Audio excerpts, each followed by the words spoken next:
All right, everyone. So, good morning to all of you. This is your chapter 2. Okay, history की book चल रही है हमारी themes की बुक नंबर 3. उसका है ये बुक नंबर 3 का चैप्टर नंबर 2. अगर कंटिन्यू करो सीरीज को, अगर हम 11th क्लास की सारी तो 11th क्लास है. ये बहुत इंपॉर्टेंट रहने वाली है क्योंकि इसमें बहुत इंपॉर्टेंट हमारा जो 1857 का आपको पता है ना, जो रिवोल्ट हुआ था, तो उसके बारे में डिटेल्ड यहाँ पे डिस्कशन कर रखा है. तो ट्राई क्या वो दो ही वीडियो में कंप्लीट करना ज़्यादा बेटर रहेगा बिकॉज यार प्रॉब्लम रहेगी. एक में जल्दी जल्दी खत्म कर देंगे कोई फायदा नहीं होगा. तो लेट्स स्टार्ट यार. तो 10 मई 1857 की दोपहर को क्या हुआ था. हाँ जी. तो दोपहर के बाद मेरठ छावनी में क्या हुआ था, सिपाहियों ने विद्रोह कर दिया. ठीक. हलचल की ये एक वो समरी दे रखी है. हलचल की शुरुआत भारतीय सैनिकों से बनी पैदल सेना से हुई थी, जो जल्द ही घुड़सवार फौज और फिर शहर तक फैल गई थी. बाद में शहर और आसपास के जो गांव के लोग थे सिपाहियों के साथ जुड़ गए थे. ठीक है. तो सिपाहियों ने कहाँ पे, जो भी वहाँ का आर्मरी होता है जिसको सशस्त्रागार कहते हैं, यहाँ पे हमारे आम मतलब हथियार वगैरह रखे जाते हैं, उस पर कब्जा कर लिया. ठीक. जहाँ हथियार गोला बारूद रखे हुए थे.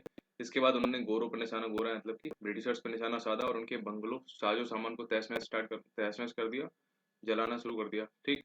रिकॉर्ड जो थे ऑफिस, जेल, अदालत, डाकखाने, सरकारी खजाने जैसी सरकारी इमारतों को लूटकर तबाह किया जाने लगा. शहर को दिल्ली से जोड़ने वाली टेलीग्राफ लाइन काट दी गई जिससे कि कोई कांटेक्ट ना हो पाए और फिर बैकअप फोर्स ना आ पाए. ऐसे अंधेरा पसरते ही सिपाहियों का एक जत्था घोड़ों पर सवार होकर दिल्ली की ओर चल पड़ा. ठीक. ये जत्था 11 मई को तड़के लाल किले के फाटक पर पहुंच गया. रमजान का महीना था. मुगल सम्राट उस टाइम के कौन थे, बहादुर शाह. ठीक. बहुत बूढ़े हो गए थे. नमाज पढ़कर और शहरी यानी कि रोजे के दिनों में सूरज उगने से पहले का भोजन खाकर उठे थे. उन्हें फाटक पर होल्ला सुनाई दिया. भाई बाहर खड़े सिपाहियों ने जानकारी दी कि हम मेरठ के सभी अंग्रेज पुरुषों को मारकर आए हैं क्योंकि वे हमें गाय और सुअर की चर्बी में लिपटे कारतूस दांतों से खींचने के लिए मजबूर कर रहे थे.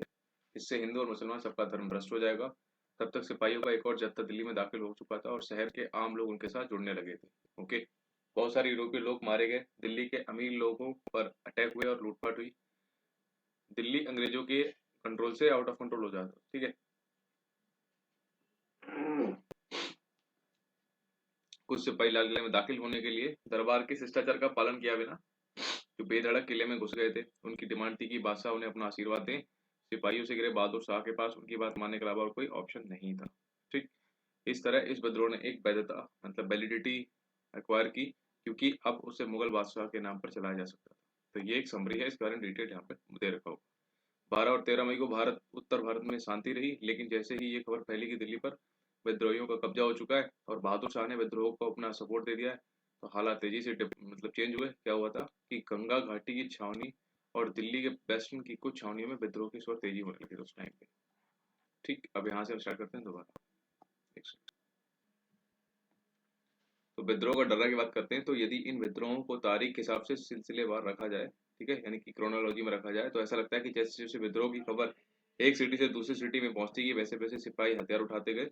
हर छावनी में विद्रोह का घटनाक्रम कमोबेश था, एक जैसा था, जबकि सेम ही था. फ्रंगी फारसी लैंग्वेज का एक वर्ड है जो संभवतः फ्रैंक, जिससे फ्रांस का नाम पड़ा है, से निकला है. उसे उर्दू और हिंदी में पश्चिमी लोगों का मजाक उड़ाने के लिए कभी कभी इसका प्रयोग अपमानजनक यानी कि इंसल्ट तरीके से किया जाता है कि फ्रंगी भाग देखे हो अपने रानी लक्ष्मीबाई. ओके. तो सैन्य विद्रोह कैसे स्टार्ट हुए. तो सिपाहियों ने किसी न किसी विशेष संकेत के साथ अपनी कार्रवाई शुरू की. कई जगह शाम के समय तोप का गोला दागा गया तो कहीं बिगुल बजाकर विद्रोह का संकेत दिया गया. सबसे पहले उन्होंने आर्मरी पर अटैक किया. ठीक. सरकारी खजाना लूटा. उसके बाद उन्होंने जेल, सरकारी खजाने वगैरह वगैरह, रिकॉर्ड रूम, बंगले, तमाम सरकारी इमारतों पर अटैक किया और सारे रिकॉर्ड जलाते चले गए. गोरों से रिलेटेड हर चीज और हर शख्स हमले का मतलब निशाना था. हिंदुओं और मुसलमानों तमाम लोगों को एकजुट होने और फिरंगियों का सफाया करने के लिए हिंदी, उर्दू और फारसी में अपीलें जारी होने. लैंग्वेज इंपॉर्टेंट है बस. विद्रोह में आम लोगों के शामिल हो जाने के साथ साथ हमलों का दायरा फैल गया. कहाँ कहाँ पे हो गया था, लखनऊ में हो गया था, कानपुर और बरेली जैसे बड़े बड़े शहरों में साहूकार और अमीर भी विद्रोहियों की गुस्से का शिकार बनने लगे. ओके. किसान इन लोगों को न केवल अपना उत्पीड़क बल्कि अंग्रेजों का पिट्ठू मानते थे. किसको, जो भी साहूकार वगैरह थे, जो भी जमींदार लोग थे, जो भी ब्याज पे पैसे देते थे, क्योंकि वो अंग्रेजों बोल रहा हूँ, किसानों को वो एक्सप्लॉइट करते थे ना, ठीक, तो इसलिए उनको वो अपना शत्रु मानने लगे थे। तो यही मौका था, उन्होंने भी इसका भरपूर इस्तेमाल किया। तो ज्यादातर जगह अमीरों के घर बार लूट कर तबाह कर दिए गए। सिपाहियों की कतारों में इन छुटपुट विद्रोहों की ने जल्द ही एक चौतरफा विद्रोह का रूप ले लिया। शासन की सत्ता और सोपानों की सरेआम अवहेलना होने लगी थी। मई जून के महीने में अंग्रेजों के पास विद्रोहियों की कार्रवाई का कोई जवाब नहीं था। अंग्रेज अपनी जिंदगी और घर बार बचाने में फंसे हुए थे। जैसे कि एक ब्रिटिश अफसर ने लिखा था उस टाइम पे कि ब्रिटिश शासन यानी कि ताश के किले की तरह बिखर गया था। अभी वहां पे लिखा था, सोर्स है, असामान्य समय में सामान्य जीवन कैसा था। तो विद्रोह के सॉरी विद्रोह के महीनों में शहरों में क्या हो रहा था, उथल पुथल के उन दिनों में लोग अपनी जिंदगी कैसे जी रहे थे, सामान्य जीवन किस तरह से इफेक्ट हुआ था। विभिन्न शहरों की रिपोर्ट से पता चलता है कि सामान्य गतिविधियां पूरी खराब हो गई थी। और दिल्ली उर्दू अखबार था 14 जून 1857 का, इस रिपोर्ट पे क्या देता है कि यही हालात सब्जियों और साग यानी कि पालक के भी हैं। लोग इस बात पर शिकायत कर रहे हैं कि बाजारों में कद्दू और बैंगन तक नहीं मिलते। आलू और अरबी अगर मिलती भी है तो बासी सड़ी, जिसे कुंजड़ों यानी कि सब्जी बेचने वाले ने रोक कर रखा हुआ था। शहर में स्थित बगीचों से कुछ माल चंद इलाकों तक पहुंच जाता है, लेकिन गरीब और मध्यम वर्ग उन्हें देखकर बस फोटो पर जी फिरा कर रह जाते हैं, क्योंकि वे चीजें खास लोगों के लिए ही हैं। तो यहाँ एक और चीज भी पर भी ध्यान दिया जाना चाहिए कि जिससे कि बड़ा नुकसान हो रहा है। मामला यह है कि पानी भरने वालों ने पानी भरना बंद कर दिया। गरीब जो सुरफा है, शरीफ लोग खुद घड़ों में पानी भरकर लाते हैं और तब जाकर घर में खाना बनता है। हलाल खोर हराम खोर हो गए हैं। कई दिनों से बहुत सारे मोहल्लों में कोई आमदनी नहीं हुई है, और यही हालत बने रहे तो गंदगी, मौत और बीमारियां शहर की आबो हवा खराब कर देंगी। और शहर महामारी यानी उस टाइम पे जो एपिडेमिक्स चलता था उसकी गिरफ्त में आ जाएगा। यहाँ तक कि आसपास के इलाके भी उसकी चपेट में आ जाएंगे।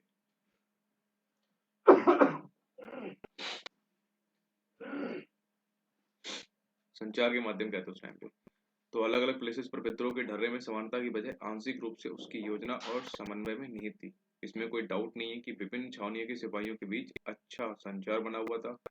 जब सेवंथ अवध इरेगुलर कैवलरी ने मई की शुरुआत में नए कारतूसों का इस्तेमाल करने से इनकार कर दिया, तो उन्होंने 48 नेटिव इन्फेंट्री को लिखा कि हमने आप अपने धर्म की रक्षा के लिए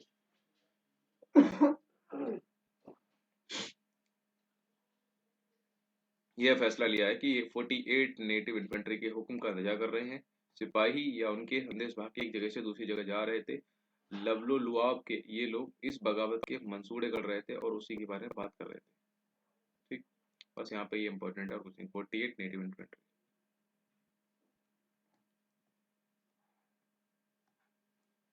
सिस्टन और सिस्टन और तहसीलदार। विद्रोह और सैनिक अवज्ञा के संदर्भ में सीतापुर के देसी ईसाई मुस्लिम इंस्पेक्टर फ्रांसवा सिस्टन का अनुभव हमें बहुत कुछ बताता है। वह मजिस्ट्रेट के पास शिष्टाचार पर मिलने सहारनपुर गया हुआ था। सिस्टन हिंदुस्तानी कपड़े पहने हुए थे और आलती पालती मारकर बैठा था। इसी बीच बिजनौर का एक मुस्लिम तहसीलदार कमरे में दाखिल हुआ। जब उसे पता चला कि सिस्टन अवध में तैनात है, सॉरी, तो उसने पूछा, भाई खबर क्या है? अवध की कैसा चल रहा है काम? तो सिस्टर ने कहा, अगर हमें अवध में काम मिलता है तो जनाबे आली को भी पता चल जाएगा। इस पर तहसीलदार ने कहा, भरोसा रखो, इस बार हम कामयाब हो गए। मामला काबिल हाथों में है। बाद में पता चला कि यह तहसीलदार बिजनौर के विद्रोहियों का सबसे बड़ा नेता था। चलो, विद्रोह की बनावट और जिन साक्ष्यों के आधार पर ऐसा लगता है कि इन विद्रोहों में एक योजना और समन्वय था, उनको देखकर कुछ अहम सवाल खड़े होते हैं। ये योजना कैसे बनाई गई, योजनाकार कौन था, वगैरह वगैरह। ठीक, तो फिर भी मौजूदा दस्तावेज जो भी उनके अकॉर्डिंगली सीधे सीधे जवाब देना मतलब थोड़ा टफ है। बट एक घटना इस बारे में कुछ सुराग जरूर देती है कि ये विद्रोह इतने सुनियोजित कैसे थे। ठीक, तो विद्रोह के दौरान अवध मिलिट्री पुलिस के कैप्टन, क्या नाम था, कैप्टन हियर से। ठीक, वेरी इंपॉर्टेंट है। अवध मिलिट्री पुलिस स्टेशन के थे कैप्टन हियर से की सुरक्षा का जिम्मा भारतीय सिपाहियों का था। जहाँ कैप्टन हियर से तैनात था वहाँ 41st नेटिव इन्फेंट्री भी तैनात थी। 41 इन्फेंट्री की दलील थी कि क्योंकि वे अपना तमाम गोरे अफसरों को खत्म कर चुके हैं, इसलिए अवध मिलिट्री का फर्ज बनता है कि या तो वे हियरसे को मौत की नींद सुला दें, कैप्टन हियरसे, या उसे गिरफ्तार करके 41 नेटिव इन्फेंट्री के हवाले कर दें। तो मिलिट्री पुलिस ने दोनों दलीलें खारिज कर दी और अब यह तय किया कि इस मामले को हल करने के लिए हर रेजिमेंट के देसी अफसरों की एक पंचायत बुलाई जाए। देसी मतलब जो इंडियन अफसर से। इस विद्रोह के स्टार्टिंग इतिहासकारों में से एक चार्ल्स बॉल ने लिखा है कि ये पंचायतें रात को कानपुर सिपाही लाइनों में जुटती थी। रात को पंचायतें कानपुर सिपाही लाइनों में जुटती थी। इसका मतलब है कि कुछ सामूहिक रूप से कुछ फैसले जरूर लिए जा रहे थे, क्योंकि सिपाही लाइनों में रहते थे और सभी की जीवन शैली एक जैसी थी, क्योंकि उनमें बहुत सारे प्राय एक ही जाति के होते थे। ठीक। इसलिए इस बात का अंदाजा लगाना बहुत टफ है कि वे इकट्ठा बैठकर अपने भविष्य के बारे में फैसला ले रहे होंगे। ये सिपाही अपने विद्रोह के कर्ता धर्ता खुद ही थे, जिन्होंने रिवोल्ट किया, नहीं जो अ, देशी अफसर थे ना उनका।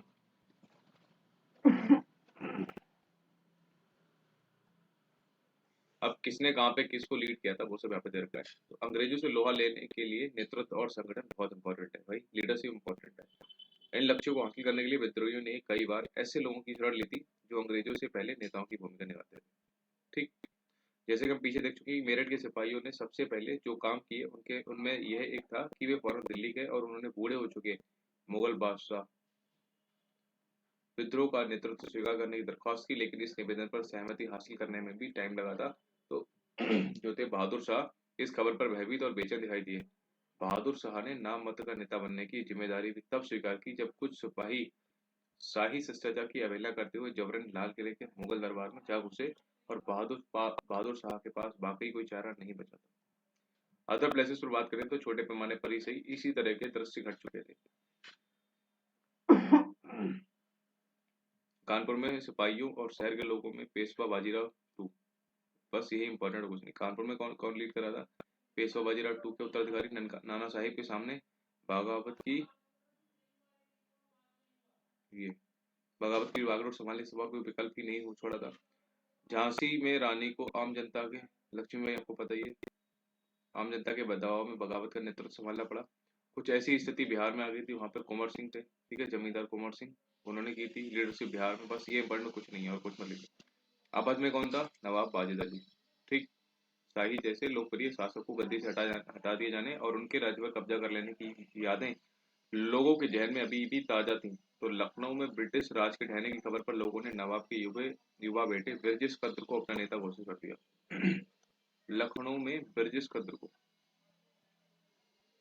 तो सभी जगहों पर नेता दरबारों से जुड़े व्यक्ति, रानियां, राजा, नवाब, तालुकार नहीं थे। अक्सर विद्रोह का संदेश आम पुरुषों एवं महिलाओं के जरिए और कुछ स्थानों पर धार्मिक लोगों के जरिए भी फैल रहा था। ठीक। मेरठ से इस आशा की खबरें आ रही थी कि वहां एक हाथी पर सवार एक फकीर को देखा गया था, जिससे सिपाही बार बार मिलने जाते थे। तो लखनऊ में अवध पर कब्जे के बाद बहुत सारे धार्मिक नेता और स्वयंभू पैगंबर प्रचारक ब्रिटिश राज को नेस्तनाबूद करने का अलग जगा रहे थे। अन्य स्थानों पर किसान, जमींदार और आदिवासियों को विद्रोह के लिए उकसाते हुए कई स्थानीय नेता सामने आ चुके थे। ठीक है। शाहमल ने उत्तर प्रदेश में बड़ौद परगना के गांव पालों को संगठित किया। छोटा नागपुर स्थित सिंह भूमि के एक आदिवासी थे काश्तकार गोनू। ठीक। गोनू ने इलाके के कोल आदिवासियों का नेतृत्व संभाला था। तो ये पूछ सकता है क्योंकि अभी तक ये नहीं पूछा। छोटा नागपुर में किसने किया था? गोनू। ठीक है। ठीक है। तो गोनू कहाँ के थे? छोटा नागपुर सिंहभूम कोल ट्राइब को लीड किया था। 1857 के दो विद्रोही कौन थे? एक था शाहमल। तो शाहमल यूपी के बड़ौद परगना के एक बड़े गांव के रहने वाले थे। ठीक। वह एक जाट कुटुंब से संबंध रखते थे, वो जो 84 गांव में फैला हुआ था। इस इलाके की जमीन सिंचाई की सुविधाओं से लैस और उपजाऊ थी। यहाँ की मिट्टी काली नम थी। बहुत सारे ग्रामीण संपन्न थे और लोग ब्रिटिश भूराज्य व्यवस्था को दमनकारी मानते थे। लगान की दर ज्यादा और वसूली सख्त थी। नतीजा यह था कि किसानों की जमीन बाहरी लोगों के हाथ में जा रही थी। इलाके में आने वाले व्यापारी और महाजन जमीन पर कब्जा करते जा रहे थे। ओके।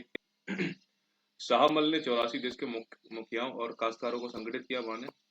ठीक। इसके लिए उन्होंने रात के साय में जग गांव गांव जाकर बात की और लोगों को अंग्रेजों के खिलाफ विद्रोह के लिए तैयार किया। बहुत सारे दूसरे स्थानों की तरह यहाँ भी अंग्रेजों के खिलाफ आंदोलन एक व्यापक विद्रोह में तब्दील हो गया। अब विरोध, उत्पीड़न और अन्याय के तमाम चिन्हों के खिलाफ होने लगा था। किसान अपने खेत छोड़कर निकल पड़े भाई। महाजन व्यापारियों के घर बार लूटने लगे थे। कौन लोग? किसान लोग। बेदखल भूस्वामियों ने छीन चुकी जमीनों पर दोबारा कब्जा कर लिया। शाहमल के आदमियों ने सरकारी इमारतों पर अटैक किया, नदी का ब्रिज कोलैप्स कर दिया और पक्की सड़कों को खोद डाला, जिससे कि ट्रांसपोर्टेशन खत्म हो जाए। इसकी एक वजह यह थी कि वे सरकारी फौजों का रास्ता रोकना चाहते थे। दूसरी वजह यह थी कि पुलों और सड़कों को ब्रिटिश शासन का प्रतीक माना जाता है क्योंकि उन्होंने बनवाई थी। यही स्टेटमेंट पूछा जाएगा और कुछ नहीं आएगा कि उन्होंने क्यों खोद डाले, या फिर ब्रिज क्यों तोड़े, या फिर गांव क्यों जलाए, या फिर सड़कें क्यों उखाड़ डाली। तो ये बोलेंगे कि ये क्या ये रीजन था, तो बोलेंगे हाँ ये रीजन था। दूसरी वजह थी कि ठीक है, तो उन्होंने दिल्ली में विद्रोह करने वाले सिपाहियों को रसद पहुंचाई और ब्रिटिश हेडक्वार्टर और मेरठ के बीच तमाम सरकारी संचार बंद कर दिया। स्थानीय स्तर पर राजा कहलाने वाले शाह मल ने एक अंग्रेज अफसर के बंगले में डेरा डाला, उसे न्याय भवन का नाम दिया और वहीं से झगड़ों और विवादों का फैसला करने लगे। उन्होंने गुप्तचरी का भी हैरत अंगेज नेटवर्क स्थापित कर लिया था। कुछ समय के लिए लोगों को लगा कि फिरंगी राज खत्म हो चुका है और उनका राज आ गया है। जुलाई 1857 में शाह मल को युद्ध में मार दिया गया। ठीक। अब भाई मौलवी अहमदुल्ला शाह के बारे में बात करते हैं। तो इनका 1857 के विद्रोह में अहम भूमिका निभाने वाले बहुत सारे मौलवियों में से एक हैं। हैदराबाद में ये शिक्षित थे, काफी उम्र में ही उपदेशक बन गए थे। 1856 में उन्हें अंग्रेजों के खिलाफ जिहाद का प्रचार करते और लोगों को विद्रोह के लिए तैयार करते हुए गांव गांव जाते देखा था। वे एक पालकी में बैठकर चलते थे। ठीक। पालकी के आगे आगे ढोल और पीछे उनके सपोर्टर रहते थे, इसलिए उन्हें बाग डंका शाह, वेरी वेरी इंपॉर्टेंट। ठीक। ये किसका नाम है? मौलवी अब्दुल्ला शाह का। तो बाग डंका शाह किसका नाम था? मौलवी अहमदुल्ला शाह का टाइटल था। तो ब्रिटिश अफसर इस बात से परेशान थे कि भाई मौलवी के साथ हजारों लोग जुट रहे थे और बहुत सारे मुसलमान उन्हें पैगंबर मानने लगे थे और समझते थे कि वह इस्लाम के आदर्शों से ओतप्रोत हैं। जब 1856 में वे लखनऊ पहुंचे, कौन? बाग डंका शाह यानी कि मौलवी अहमदुल्ला शाह, तो पुलिस ने उन्हें शहर में उपदेश देने से रोक दिया। 1857 में उन्हें फैजाबाद जेल में बंद कर दिया गया। रिहा होने पर उन्हें 22nd नेटिव इन्फेंट्री के विद्रोहियों ने अपना नेता चुन लिया। उन्होंने चिन्हाट के विख्यात संघर्षों में हिस्सा लिया, जिसमें हेनरी लॉरेंस की अगुवाई वाली टुकड़ियों को मुंह की खानी पड़ी। मौलवी साहब को उनकी बहादुरी और ताकत के लिए जाना जाता था। बहुत सारे लोग मानते थे कि उनको कोई हरा नहीं सकता, उनके पास जादुई शक्तियां हैं और अंग्रेज उनका बाल भी बांका नहीं कर सकते। काफी हद तक इसी विश्वास के कारण उन्हें लोगों में इतना अधिकार प्राप्त था।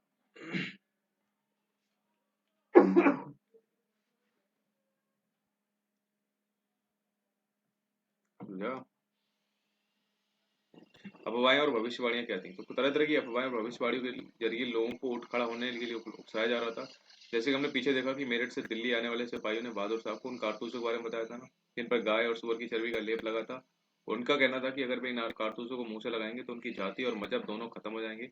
सिपाहियों का इशारा एनफील्ड राइफल्स के उन बस यही इंपॉर्टेंट है, एनफील्ड राइफल्स के उन कारतूसों की तरफ था जो हाल ही में उन्हें दिए गए थे। अंग्रेजों ने सिपाहियों को लाख समझाया कि ऐसा नहीं है, लेकिन यह अफवाह उत्तर भारत की छावनियों में जंगल की आग की तरह फैलती चली गई। ठीक।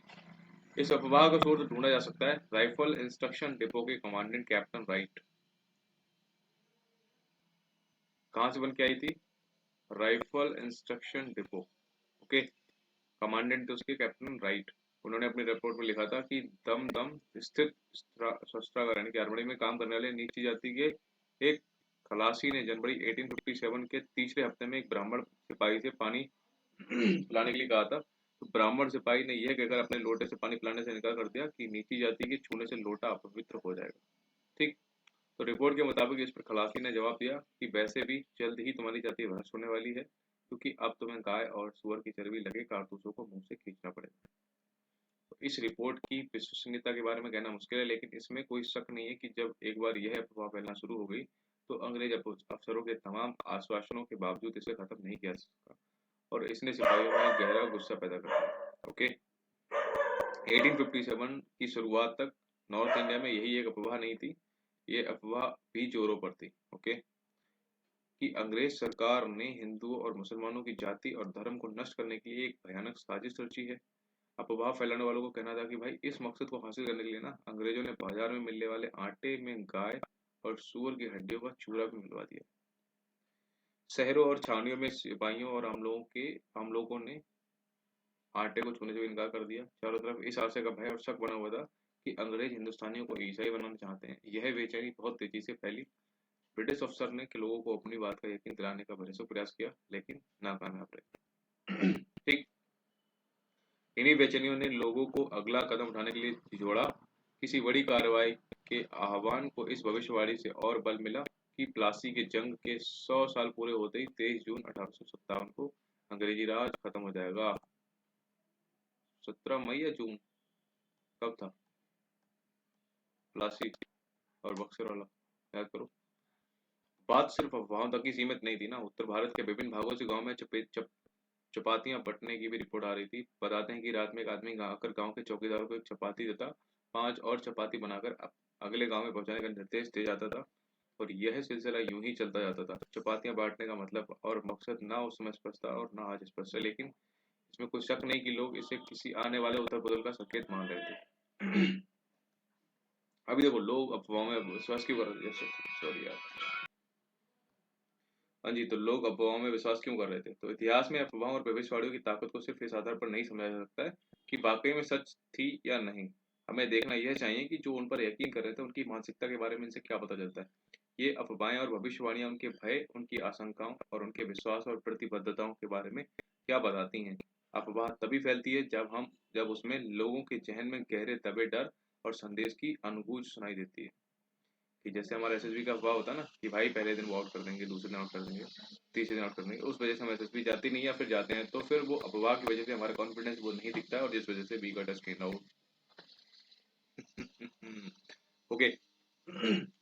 तो 1857 की इन अफवाहों के 1820s के दशक से अंग्रेजों द्वारा अपनाई जा रही नीतियों के संदर्भ में देखा जाए तो उनका मतलब ज्यादा आसानी से समझ सकते हैं कि भाई जैसा आपको मालूम हुआ, governor general Lord William Bentinck के नेतृत्व में उसी समय से ब्रिटिश सरकार वेस्टर्न एजुकेशन, वेस्टर्न कल्चर, ठीक है, वेस्टर्न जो भी हमारे संस्थान है उनके जरिए भारतीय समाज को सुधारने के लिए खास तरह की पॉलिसीज ला रही थी।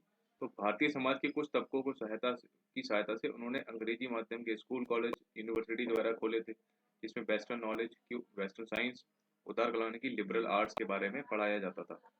तो अंग्रेजों ने सती प्रथा को खत्म करने के लिए 1829 में हिंदू विधवा विवाह को वैधता देने के लिए कानून बनाए थे। ठीक। शासकीय दुर्बलता और दत्तकता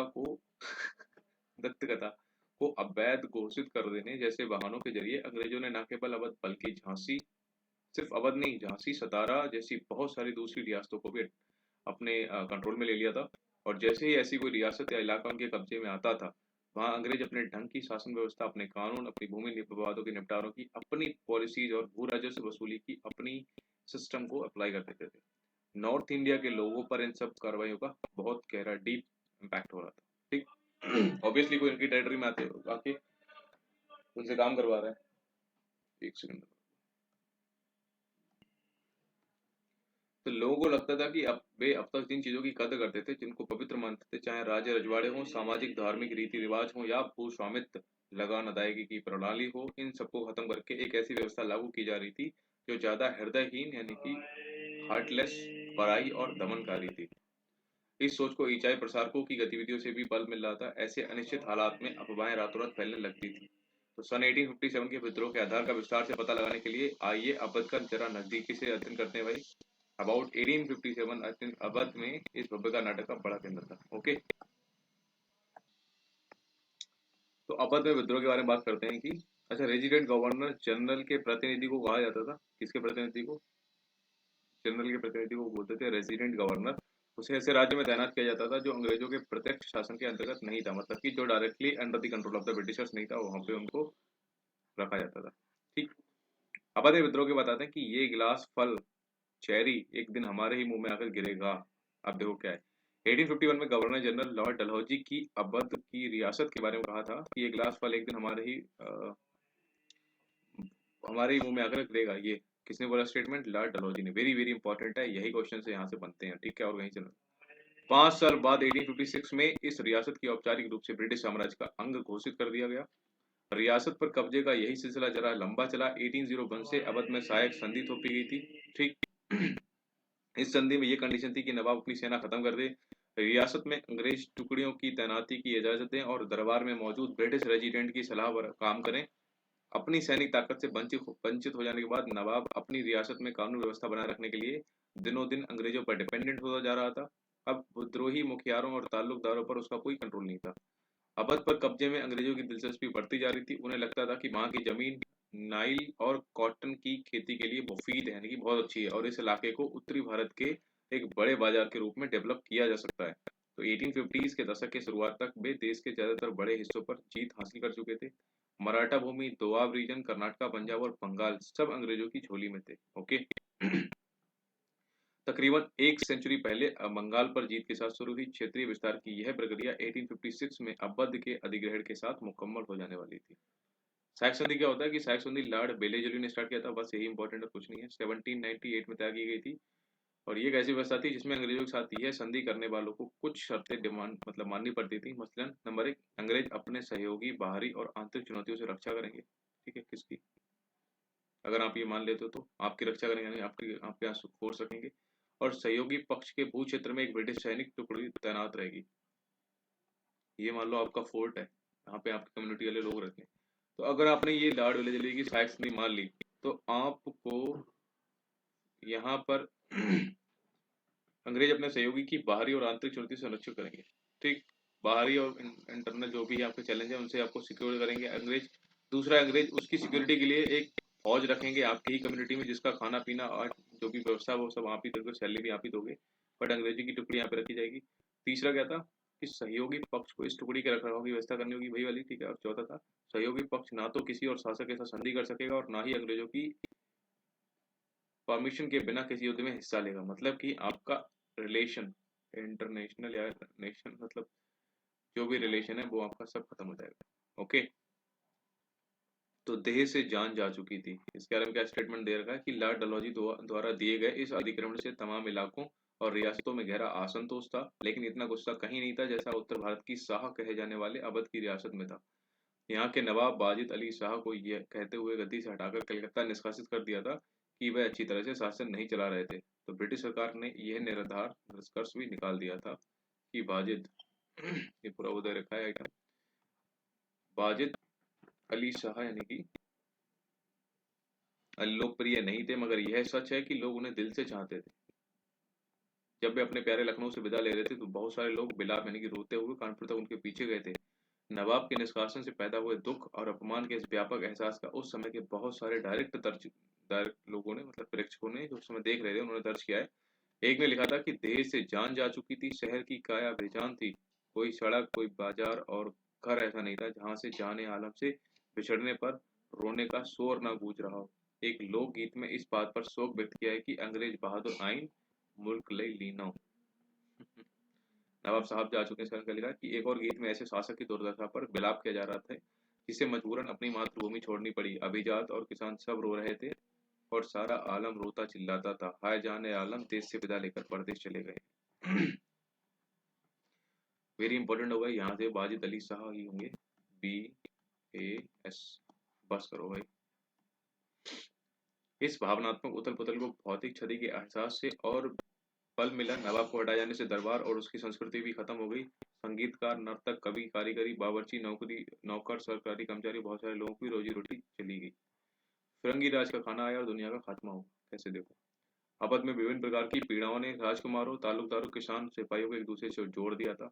वे सभी फिरंगी राज के आगमन को विभिन्न अर्थों में एक दुनिया की संपत्ति समाप्ति के रूप में देखने लगे थे। वे चीजें बिखर रही थी जो लोगों के लिए वेरी इंपॉर्टेंट होती थी, जिनको वे प्यार करते थे। 1857 के विद्रोह में तमाम भावनाएं और मुद्दे, परंपराएं, निष्ठाएं अभिव्यक्त हो रही थी।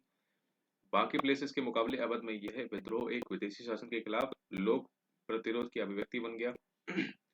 अवध के अधिग्रहण से सिर्फ नवाब की ही नहीं गद्दी छिनी थी, बल्कि इसके ताल्लुकदारों को भी लाचार कर दिया गया था। अवध के समूचे देहात में ताल्लुकदार की जागीरें और किले बिखर गए थे। ये लोग पीढ़ियों से अपने इलाके में जमीन और सत्ता पर कंट्रोल कर रखते आए थे। तो अंग्रेजों के आने से पहले ताल्लुकदारों के पास हथियारबंद सिपाही होते थे, उनके अपने किले थे। अगर वे नवाब की संप्रभुता को स्वीकार कर लें और अपने ताल्लुकदार का राजस्व चुकाते रहें तो उनके पास काफी स्वायत्तता भी होती थी। कुछ बड़े ताल्लुकदारों के पास तो 12,000 तक पैदल सिपाही होते थे। छोटे छोटे ताल्लुकदारों के पास भी 200 सिपाहियों की टुकड़ी तो होती ही थी। तो अंग्रेज इन ताल्लुकदारों की सत्ता को बर्दाश्त करने के लिए कतई तैयार नहीं थे, क्योंकि उन्हें पता था कभी ना कभी ये बैकफायर कर जाएगा।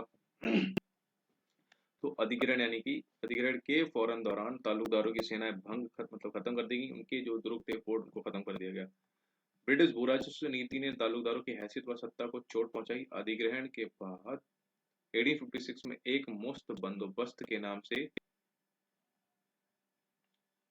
ये देखो, एक मुफ्त बंदोबस्त व्यवस्था भू राजस्व व्यवस्था लागू कर दी गई। यह बंदोबस्त इस मान्यता पर डिपेंडेंट था कि ताल्लुकदार बिचौलिए थे, ठीक, जिनके पास जमीन का मालिकाना नहीं था। उन्होंने बल और धोखाधड़ी के जरिए अपना प्रभुत्व स्थापित किया था। एक मुश्त बंदोबस्त में ताल्लुकदारों को उनकी जमीनों से बेदखल किया जाने लगा। डेटा से पता चलता है कि अंग्रेजों से आने से पहले ताल्लुकदारों के पास अवध के 67% गांव थे। एक मुश्त बंदोबस्त के लागू होने के बाद यह संख्या घटकर 38% रह गई। दक्षिण अवध के ताल्लुकदारों को सबसे बुरी मार पड़ी, कुछ के तो आधे से ज्यादा गांव हाथ से जाते रहे। ब्रिटिश भू राजस्व अधिकारियों का मानना था कि ताल्लुकदारों को हटाकर वे जमीन असली मालिकों के हाथ में सौंप देंगे, जिससे किसानों के शोषण में कमी आएगी और राजस्व वसूली में इजाफा होगा। वास्तव में ऐसा नहीं हुआ। भू राजस्व वसूली में तो इजाफा हुआ, लेकिन किसानों के बोझ में कमी नहीं आई। ठीक है, अधिकारियों को जल्दी ही समझ में आने लगा कि अवध के बहुत सारे इलाके का मूल्य निर्धारण बहुत बढ़ा चढ़ाकर कर दिया गया था।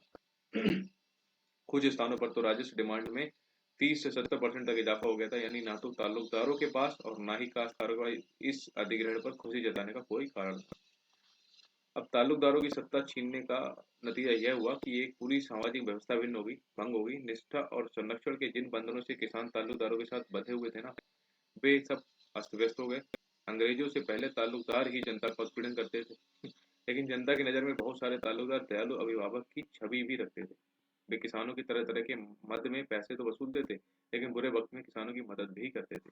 अब अंग्रेजों के राज में किसान मनमाने राजस्व आंदोलन और गैर लचीली लचीली राजस्व व्यवस्था की बुरी तरह पिसने लगे थे। अब इस बात की कोई गारंटी नहीं थी कि कठिन वक्त में या फसल खराब हो जाने पर सरकार राजस्व मांग में कोई कमी करेगी या वसूली को कुछ समय के लिए टाल दिया जाएगा। ना ही किसानों को इस बात की उम्मीद थी कि 30 त्योहारों पर कोई कर्जा और मदद मिल पाएगी, जो पहले ताल्लुकदारों से मिल जाती थी। अवध जैसे जिन इलाकों में 1857 के दौरान प्रतिरोध बेहद सघन और लंबा चल रहा था, वहां लड़ाई की भागदौड़ असल में ताल्लुकदारों और उनके किसानों के ही हाथों में थी। बहुत सारे ताल्लुकदार अवध के नवाब के प्रति निष्ठा रखते थे, इसलिए वे अंग्रेजों से लोहा लेने के लिए लखनऊ जाकर बेगम हजरत महल, नवाब की जो पत्नी थी, उनके खेमे में शामिल हो गए। उनमें से कुछ तो बेगम की पराजय के बाद भी उनके साथ डटे रहे। ओके, ये देखो ताल्लुकदारों की सोच क्या थी। तो ताल्लुकदारों के रवैये के रायबरेली के पास स्थित काला कंकर के राजा हनुमंत सिंह ने सबसे अच्छी तरह व्यक्त किया था कि विद्रोह के दौरान हनुमंत सिंह ने एक अंग्रेज अफसर को पनाह दी और उसे सुरक्षित स्थान तक पहुंचाया था। उस अफसर से आखिरी मुलाकात में हनुमंत सिंह ने कहा कि साहब, आपके मुल्क के लोग हमारे देश में आए और उन्होंने हमारे राजाओं को खदेड़ दिया। आप अफसरों को भेजकर जिले जिले में जागीरों के मालिकाने की जांच करवाते हैं। एक ही झटके में आपने मेरे परखों की जमीन मुझसे छीन ली। मैं चुप रहा, फिर अचानक आपका प्रभु शुरू हो गया। यहाँ के लोग आपके खिलाफ उठ खड़े हुए। तब आप मेरे पास आए, जिसे आपने बर्बाद किया था। मैंने आपकी जान बचाई है, लेकिन अब मैं अपने सिपाहियों को लेकर लखनऊ जा रहा हूँ ताकि आपको देश से खदेड़ सकूं। खैर, किसानों को असंतोष अब फौजी बैरकों में भी पहुंचने लगा था, क्योंकि बहुत सारे किसान अवध के गांवों से ही भर्ती किए गए थे। दशकों से सिपाही कम वेतन और वक्त पर छुट्टी न मिलने के कारण असंतुष्ट थे। 1850 के दशक तक आते आते उनके असंतोष के कई नए कारण पैदा हो चुके थे। तो 1857 के जन विद्रोह से पहले के सालों में सिपाहियों के अपने अफसरों के साथ रिश्ते काफी बदल चुके थे। 1820 के दशक में अंग्रेज अफसर सिपाहियों के साथ दोस्ताना ताल्लुकात रखने पर खासा जोर देते थे। वे उनकी मौज मस्ती में शामिल होते थे, उनके साथ मल्ल युद्ध करते थे, उनके साथ तलवारबाजी करते थे और उनके साथ शिकार पर भी जाते थे। उनमें से बहुत सारे तो बखूबी हिंदुस्तानी बोलना सीख जानते थे और यहाँ के रीति रिवाजों व संस्कृति से वाकिफ थे। उनमें आशा की अफसर की कड़क और अभिवाह का स्नेह दोनों निहित थे। ठीक, 1840 के दशक में स्थिति बदलने लगी। अफसरों में श्रेष्ठता का भाव पैदा होने लगा। ठीक, वे सिपाहियों को कमतर नस्ल का मानने लगे। वे उनकी भावनाओं को जरा सी फिक्र नहीं करते थे। गाली गलौज और शारीरिक हिंसा सामान्य बात बन गई। सिपाहियों और अफसरों के बीच फासला बढ़ता गया। भरोसे की जगह संदेह ने ले ली।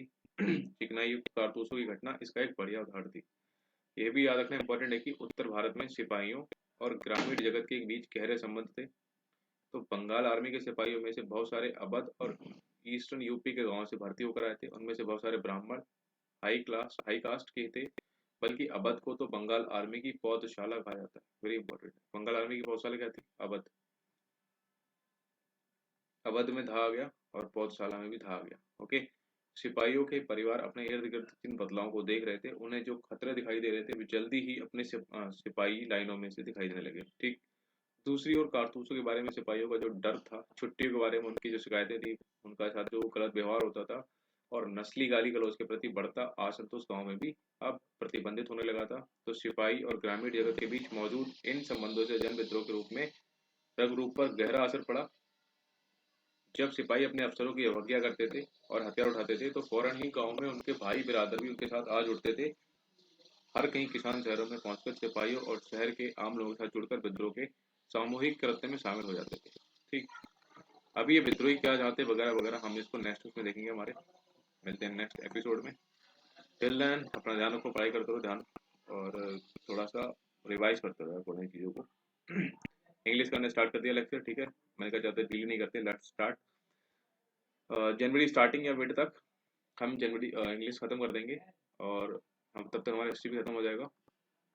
हिस्ट्री का फिर मैं एक अलग से आपको एक पूरा ग्रंथ पढ़ाऊंगा, दैट इज हमारा स्पेक्ट्रम, ठीक है। उसमें से वो फैक्चुअल टॉपिक है वो पढ़ाऊंगा, और उसके बाद हमारा ये हिस्ट्री खत्म हो जाएगा।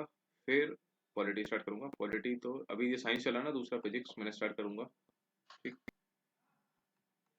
उसके बाद मैं स्टार्ट कर दूंगा और खत्म कर दूंगा जनवरी लास्ट या फिर हमारे फेब स्टार्टिंग तक सारा सब्जेक्ट सिलेबस, ठीक। तो ध्यान रखो, पढ़ाई करते रहो यार। See you in the next video. Bye bye.